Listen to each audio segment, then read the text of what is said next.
Hello, I am Panos Kotzathanasis, and this is ASEAN Movie Pulse Interviews. I am here with Earl Jackson, one of the most likable academics of Asian cinema in the world. Nice to have you here, Earl. How are you? Thank you. Thank you. That's a lovely introduction. I really like that very much. I'm happy to be here. Okay, great, great. So to begin with, you are now teaching in Taiwan, right? Yes. I've been in Taiwan now almost 10 years. And I was 7 years in Korea before that. So Asia is essentially my home, right? And you know, I'm mostly involved in Japanese cinema, so I go to Japan whenever I want to. So I feel far more at home in Asia than I do in the United States. And what are you teaching exactly? What is your subject? Well, my PhD is in comparative literature, but I've been mostly doing film studies and especially Japanese film, which is my major focus, I think. Yeah, but I also do Korean film, but because of the long time I was in Korea, but Japanese film is definitely my focus. And can you tell me a bit about the National Chao Tung University? What is the situation there? Well, I'm actually retired from National Jiaotong University. What's interesting is that you know, I was at the university. I was at Korea National University of the Arts in Korea as a visiting professor, and then I was up for a permanent job there. I'm retired from the University of California, Santa Cruz. I was tenured there, but I left when Bush was reelected. So I got there was some trouble at Korean National University of Arts, so I applied for a visiting professorship at at National Jiaodao University, and the first year was fantastic, and so they created a position for me. So I was there for 6 years, and then now I've retired from there, and I'm now at Asia University in Taichung, which is in central Thailand, just central Taiwan. Yeah. And okay, what would you say are the most significant differences between students in the US and students in Korea and Taiwan? Well, students in the US are very entitled. They definitely feel that they have a kind of that we need to listen to them, whether they've earned it or not. And the Korean students are really gung-ho, but they really feel like they need to earn your attention. In Taiwan, people are a little bit shyer. I had wonderful experiences at Jiaodao. I was really lucky to get the students I did. In fact, 2 of my students are in Fulbrights doing PhDs in America. And then one of my students is actually completing his MFA in Lodz in the Polish Film Institute, and he's making films. He had a documentary in Japan recently. So in other words, I've been really blessed with some great students, and I really feel my favorite phrase in English is a conversation in progress. And when I have students that can engage in that conversation, I'm very happy. I certainly had that in California.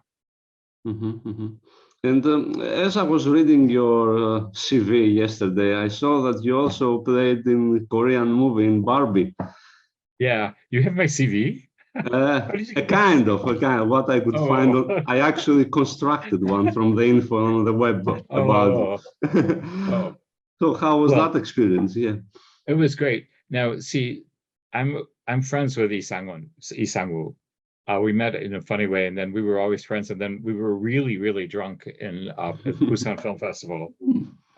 No surprise.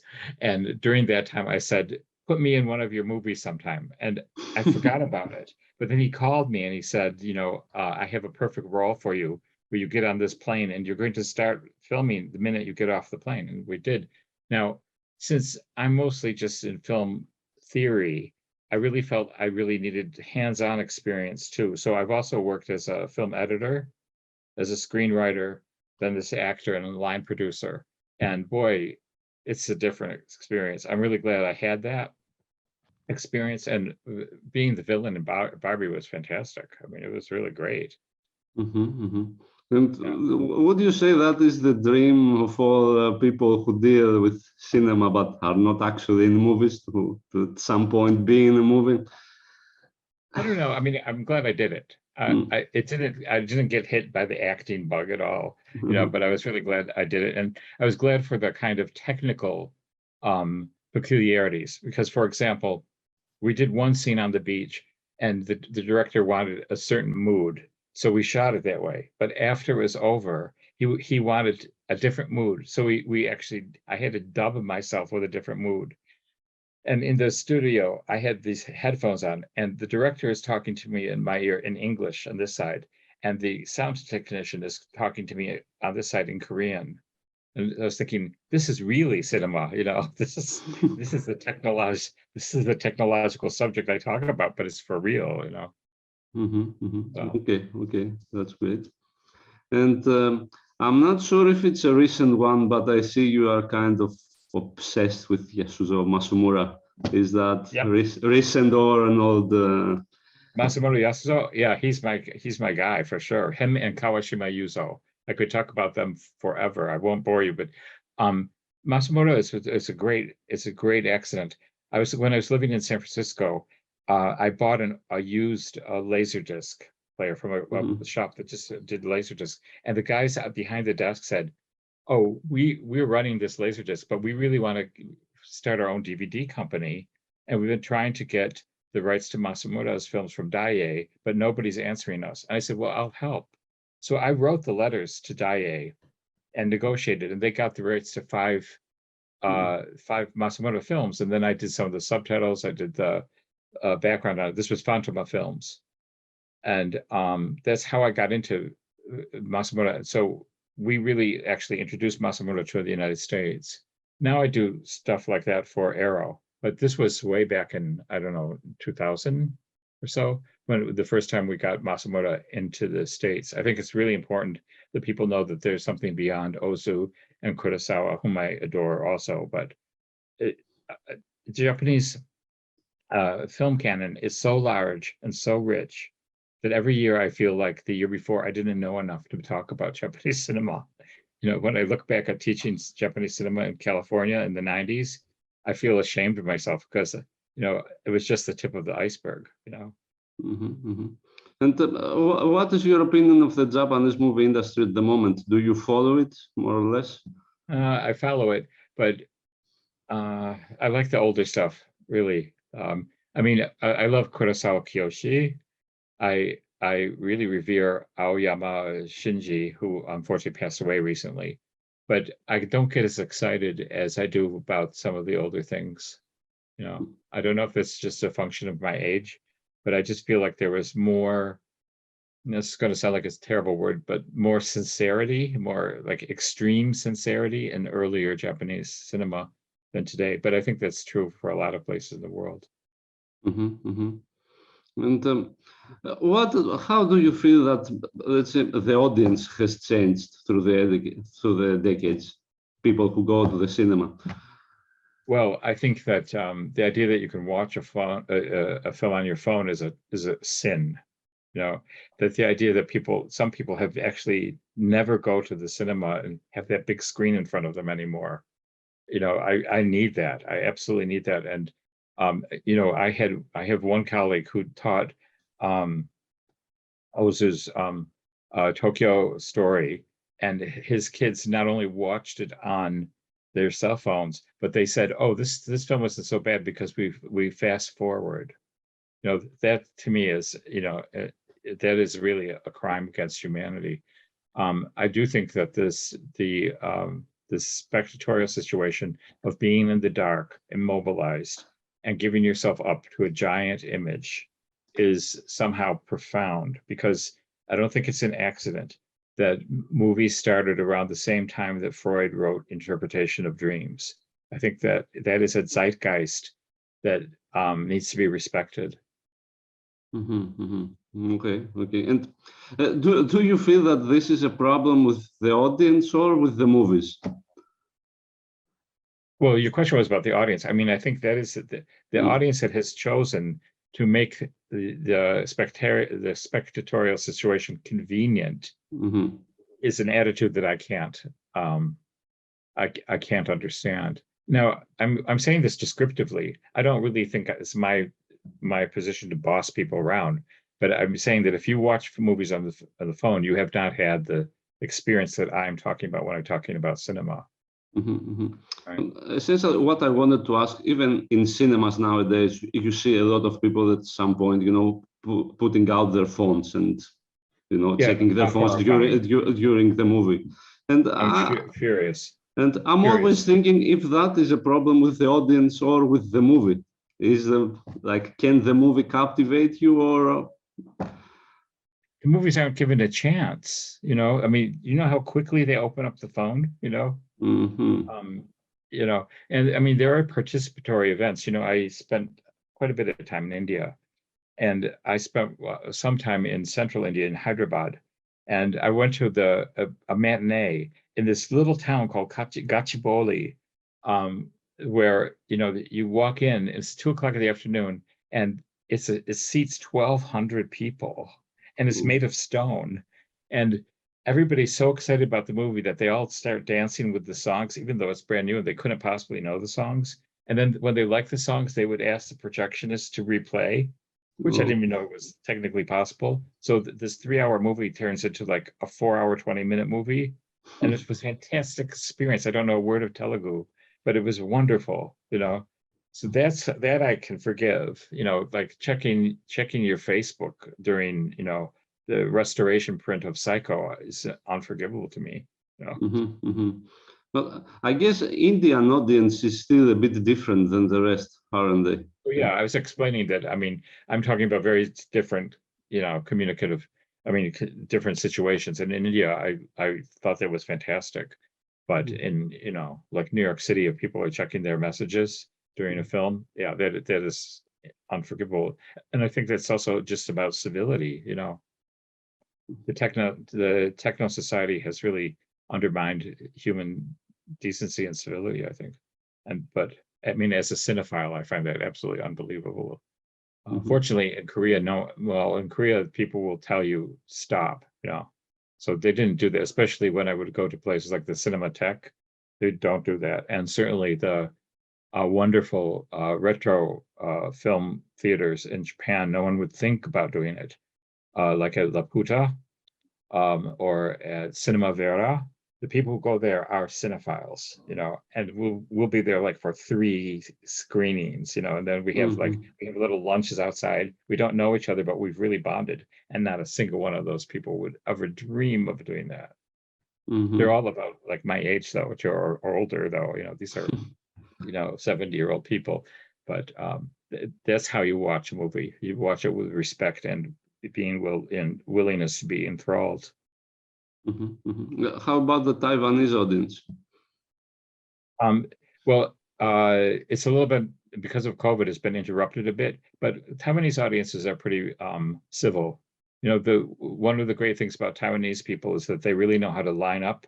Queues are perfect. I mean, people always stay in queues, and they behave themselves in public pretty well. I haven't had any of that phone disturbance in Taiwan. But I've gone to into the theaters a lot less in the last 2 years because of COVID. Okay. And do people in Taiwan watch Taiwanese movies or foreign movies more? Foreign. I watch Taiwanese films, but yeah, most people watch foreign films. And it's the same in Japan and Korea, you'd say? It's changing a bit, but when I first was in Korea, I could not get my students to go to see a Korean film. Really?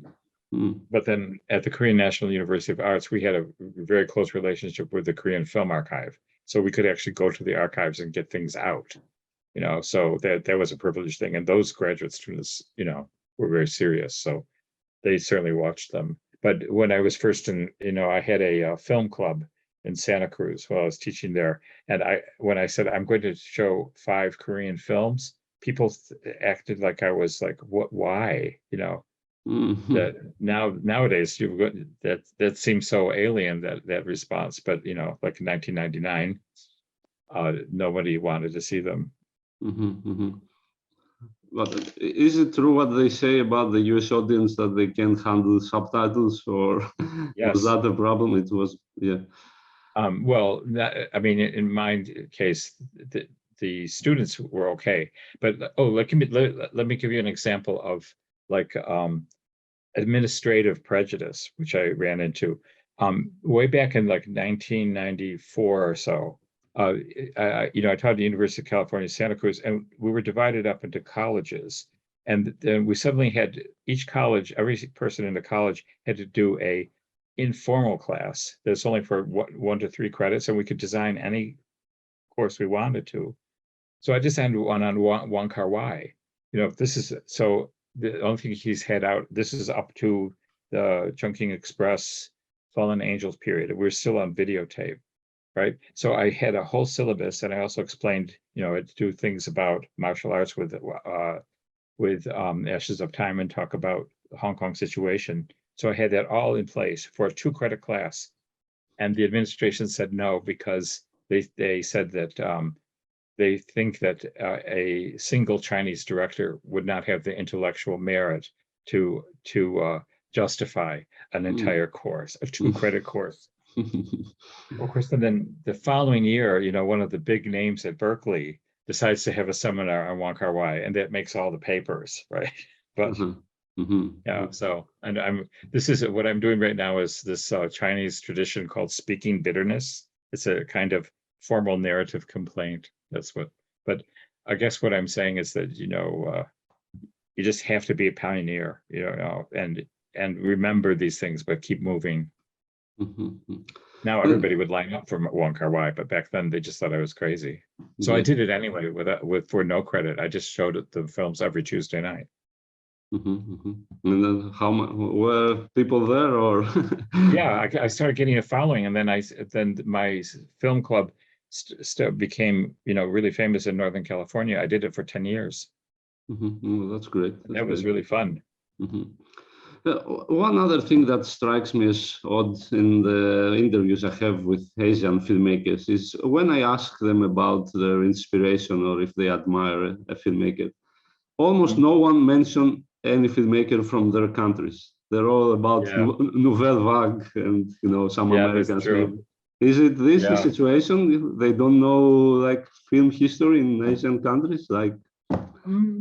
Well, I read a lot of the writings of Kurosawa Kiyoshi, and he does credit people like Nakagawa Nobuo, and even and also Honda Ichiro. He really considers them very important, as I do too. I think he's the first person I've seen that really does it. Also, Miike Takashi wrote an interesting book actually a long time ago, although no one seems to know that, and it's called Director Addiction, and he lists every director. He was an assistant director for Imamoto Shohei, but he lists even really obscure directors that have meant something to him. So he's actually very versed in Japanese film history. So there are some exceptions. Yeah. And would you say that makes their cinema more local? Or I would hope so. I'm all for local cinema. Yeah.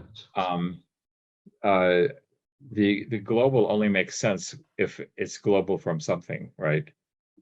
One of the words I hate more than anything else is universal. When somebody says this is universal, I almost get a tick in my face, because what that means is we think that what we've experienced is universal, right? I think that the things should be local and specific, and we talk across and through differences. We don't erase them through some kind of bland fruit cocktail called universal. And one of the greatest things about Japanese cinema is it's not universal, right? You need to know about, Genkan and stuff. Or with the Taiwanese cinema, I can think of this great example. Do you know Sami Nang's film Visage? It was shot in France, but then partially in Taipei. And, Fanny Ardant comes to Taiwan, and there's a scene where she's just sitting in a dimly lit room, and she picks up a piece of fruit. You can hardly see it. But when she bites it, I know immediately it's this fruit called lianwu. I think in English it's called bell fruit or wax apple. But the sound of the crunch is completely known to everybody in Taiwan. The minute you hear that crunch, you know, oh, that's Lianwu. And so the localism of Taiwan cinema is one of them that I feel most viscerally, especially with somebody like Ho Xiaoshen, because I've lived in places that are sort of like his environments, and the meaning of these films, you feel them, and that's exactly what I don't want them to be universal. Not that they should be so arcane that people give up on them, but that they're speaking from a specific position, you know. And do you feel that this is an issue with the representation of Asian cinema in the West? Because I feel particularly the movies we see in festival circuit, let's say, they look, for me at least, too much like European films. Yeah, I agree. Yeah. And also somebody like, you know, like when Im Kwon-taek became really famous in the West, and I love his films, although the films that I really love his, you'll never see. But the ones that he did, like, you know, when he got so famous, Cahiers de Cinema started sending people to him when he's editing films to make sure that they looked French enough. Oh, really? Yeah, that was towards the end. I'm probably not supposed to say that on tape, but it was shocking. Shocking. Okay. Okay. Well, now that you mentioned him, what is your opinion of Im Kwon-taek? I feel that he's a big ambiguous persona in Korean. That's because you've seen his later work. His early stuff is fantastic. He has an Asian Western called Eagle in the Wilderness, that is about a Japanese soldier that kills an entire Korean family in Manchuria, but saves the little boy. The little boy is raised as a Japanese soldier until he finds out that the truth of his origin. It's an amazing film, and I don't think it's been shown anywhere outside of Korea. He has several of those kind of things. He has another one where a guy gets his arm cut off and he's put it in a barrel and thrown in the sea and survives. It's called It's Snowing on the Street of Bitterness. These are really fantastic films, but they would be unintelligible to Cahiers de Cinema. So we get, you know, ones that are sort of marketed. There's a kind of marketed Korea that's more palatable. But the work done by the Korean Film Archive to remedy what you mentioned is really tremendous, isn't it? It's wonderful. Yes, it's one of the greatest gifts to the world, and they're so generous with it. It's just amazing. Yeah. But why do you think they managed to do something like that and the Japanese don't, for example? Well, the Japanese have a certain more sense of privacy and decorum, and they want something for what they have, you know. I'm going to be extremely diplomatic here, okay? Okay. But one of the other great stories we have is in the Taipei Film Institute. My colleague from Korean National University, Kim So-young, suspected that this lost film called Sadness Even in Heaven, that was made in 1964, she felt that there might be a copy in Taiwan. So she came to Taiwan with the possible Chinese titles that they might have known. And we worked with the head of the director of the Taipei Film Institute, who took us out to a warehouse, and we put a film on a flat screen, and it turned out to be the lost film. It turned out to be Sadness Even in Heaven, and we waited with bated breath to make sure it wasn't dubbed, and it wasn't. It had Chinese subtitles, and it was in pretty good condition. So the Taipei Film Institute donated it to the Korean Film Institute, and then because I was there when they discovered it, I was brought to the Institute for the premiere, and the director was still alive, and some of the tech people were still alive. The cast had all since passed away, but it was just an amazing thing to see this and to watch the director's face, see his incredibly moving film after he thought it had been lost forever. It had been lost for 40 years. And it turns out that it would have been shown in Taiwan, and they just forgot to send it back. Thank God. So these things happen. Okay. But I also feel that the Taiwanese government, or I'm not sure which organization is exactly, they are also promoting Taiwanese cinema lately quite intently. Yes, and Taiwanese cinema is really fascinating because they'll use like a kind of popular culture idiom to do very serious things. There's some that are sort of art house, like The Great Buddha Plus, which is a fantastic film, and its sequel, Classmate Minus. But things like there's a film called David Loman, which is a gangster comedy. But remember, a lot of these films are both in Mandarin and Taiwanese language. The Taiwanese language is not similar to Mandarin at all, but it constantly undermines the seriousness of Mandarin. Of course, this is lost in English subtitles. Like there's in Ho Xiaoshen's Time to Live and Time to Die. It's in Hakka, Taiwanese, and Mandarin. And of course, all the subtitles are just in English. So you don't understand what the communication difficulties are among the characters. But the Taiwanese do, you know. If Ho Xiaoshen's film The Assassin had this very interesting error in it. So if you ever are going to a screening of Assassin, you'll know if there's Taiwanese speakers in the audience, because remember there's a Japanese actor, I can't think of his name. There's a Japanese actor in it, and he would say the main character's name. It's like Nia. I don't want to. There's a reason I'm not going to say it, but the way he would say it is exactly like a terribly obscene Taiwanese phrase. It would mean something. Do this to your mother, and it sounded exactly like that in Taiwanese. So they took out every scene where he said her name except one. They forgot. So at the end, when they reunited, he yells it across the field. So of course, Mandarin speakers don't know. So if you ever in the theater and you see somebody scream or jump, it means they're Taiwanese. Okay, so, but do they laugh with the fact, or no? They're just kind of, why did he say that? You're like, we didn't know they had the obscenity in the Tang Dynasty, you know. So, okay, yeah. What is the situation with censorship in movies right now at Taiwan? Is it okay or no? Not at all. I'm not aware of any censorship in Taiwan now. Right? You know, martial law was lifted quite a while ago, and there's nothing. I don't think.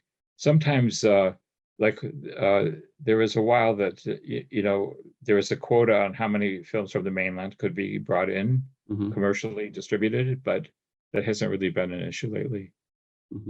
Yeah, I haven't seen any examples of censorship here. And so far as I understand, Taiwanese cinema has just recently started dealing with the whole white terror period. Yes. Yes. Yes. Well, remember, Ho Xiaoshen was the first person who did it immediately after martial law was lifted with Good Men, Good Women. But yeah, there's been several films, and one of them is called Detention, and it's actually based on a video game. So it's extremely clever, but the video game really sort of turns the normal experience of kids in high school under martial law into a ghost story. So it's dealing with a lot of things. It's extremely ambitious. Also, Boyfriend Girlfriend is a really good example of 3 generations of Taiwanese. It takes these kids from high school all the way to about 2010. And the other thing that's very interesting about it is, while they're radical kids in high school under the suppression, they all speak Taiwanese to each other. But as they grow up and compromise, the Taiwanese language disappears. And the guy that's the super capitalist absolutely speaks no Taiwanese again. But again, that's sort of lost, you know, but these kind of things happen. I mean, that is a constant atmosphere in here in Taiwan. It's a linguistic reality in Taiwan constantly. But do you think that people in Taiwan deal with this trauma caused by the white terror, or they just don't talk about it that much? They do now. They do now. I mean, I would never bring it up to older people unless they brought it up first. But also Taiwanese literature. There's a wonderful collection of short stories by a Taiwanese writer named C.J. Anderson called Hard to Swallow. And she deals in great detail with both the White Terror and the familial memories of what happened. And she wrote it in English. I highly recommend it. So that's the kind of facing up to things that happens in Taiwan cinema now. And to get a bit political, if that's okay with you, what is the situation now with China? How do people feel about what is going on in Taiwan? China's a big problem. I mean, that's an understatement. The other thing too is, when Russia invaded Ukraine, many people here were worried that would be China's signal to invade us. It's not clear that wouldn't happen, but and the idea that so many people won't even recognize Taiwan as a country is a problem. I think there's only one country that does, Paraguay, and maybe they've actually recanted now. I'm not sure that anybody has an actual embassy here. Even the United States has a what they call an information center here, which is essentially an embassy without calling it that. So yeah, it's a problem. And China is a big bully. And obviously, if you broadcast this, I'm not getting a China visa, but I'm not expecting one anyway. So not that they really pay attention to me. But but the other thing that's interesting, having lived in Taiwan and having lived in Korea, I lived in places where the question of nation is always a question. It's not presumed. That's, I think, very important. I think of Taiwan as a country. I think of Taiwan as a very complex system. Remember, we also have 16 recognized indigenous language communities here too. So it's really a really fascinating place, and I need to learn more. But I find it really, really interesting, and any of the kind of performance traditions that flourished in the mainland that vanished after the Cultural Revolution are all here and all preserved. So there's a lot of reasons to take Taiwan very seriously as its own culture, as its own nest of cultures. But what I've heard talking to people from Taiwan and other countries, like maybe even Singapore and other countries, let's say, there is a pessimism about what is going to happen with China, that at some point it's going to take over, and they all kind of believe that they cannot do anything. Well, yes. I mean, if China decided, we would last, 18 minutes probably, but we have to continue to live, right? Yeah. When I lived in Korea, I lived in a section of Seoul that was next to a military academy, and they even told us in our apartment building that our apartment building was the #1 target from North Korea.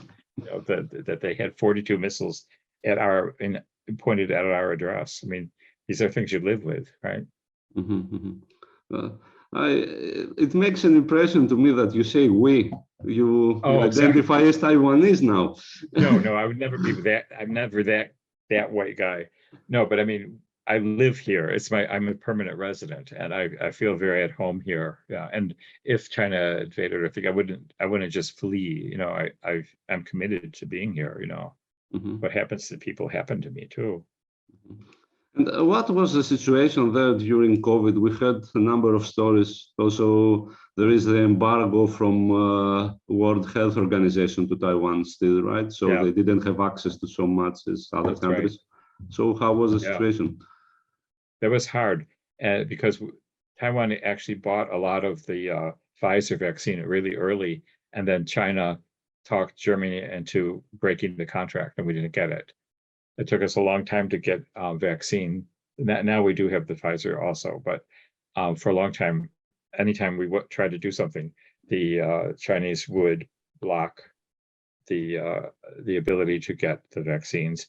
But the Japanese actually came through really well. The Japanese donated a lot of the Moderna to Taiwan right away, and more than once, which I thought was really sort of wonderful.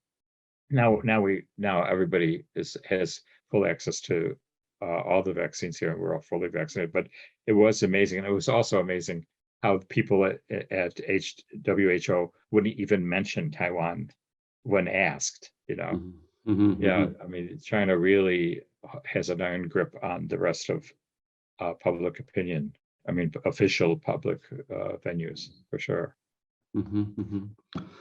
Well, I guess we could close. Okay, I read a lot of the stories that you put on Facebook, and you have some amazing ones from your years in Asia and dealing with filmmakers and actors and whatnot. So let's close with one story. Do you have one that you would like to share, let's say? Which one? I mean, yeah, I will leave it to you. One story that you would like to share.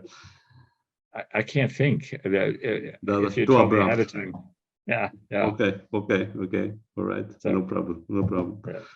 Okay, I guess that's it. Thank you very much, sir, for your time. Okay, thanks. It's great to see you again. We had a great time in Warsaw, remember? Warsaw, yeah. I also met that student of yours that you mentioned. He's in Lodz, right? Yes, he's fantastic. Yeah. Has he graduated, or is he still? He's doing a master's now, like an academic master's as well. But he's done all of his film work, I think. Yeah, and he's still there, and he's really. I'm so proud of him. Okay, let me share a story then. When we met him a few days ago, we were on a trip to Lodz, and what they mentioned, the teachers there, it's that they are not like good teachers. They are not kind and polite people. They tell you to your face if you are wrong. And so I asked your student if that is true, and he said that indeed they are like that, and that he loves it. The fact that they tell if you are completely awful, they just say to you, "Oh, this sucks. Stop, do something else." So yeah, I guess that's a good thing to have. Yeah. Well, actually, I think he wouldn't mind me telling this story. When he was at Jiaoda, when I was his teacher, he had a terrible time coming to class. He was skipping so much that the chair asked his mother to come in to find out what's wrong with him. And I identified because I skipped school all the time. And I found out his mother could speak German. She speaks Mandarin and German. So I said, "Oh, well, I'll talk to her." And so we made the arrangement, and I talked to her in German about her son. And then the more I thought about him, I thought, I think he needs to go to Woods. So we agreed to not punish him for not showing up for classes. And I made the deal that, you should occasionally come to class, but I will help you if you try to go to Poland to become a filmmaker. And he said, okay. And he got in, that entrance exam is just unbelievably difficult. And he's really flourishing. So I'm glad, as a fellow school skipper, I recognized in him that there was something really great about his not coming to class. Okay. That's a lesson for all students across the world now. Yeah. Okay, that's it. Thank you very much. Very nice having you. Thank you, Panos. Okay, yeah, thank you. Have a nice time. Bye. You too. Bye-bye. Bye.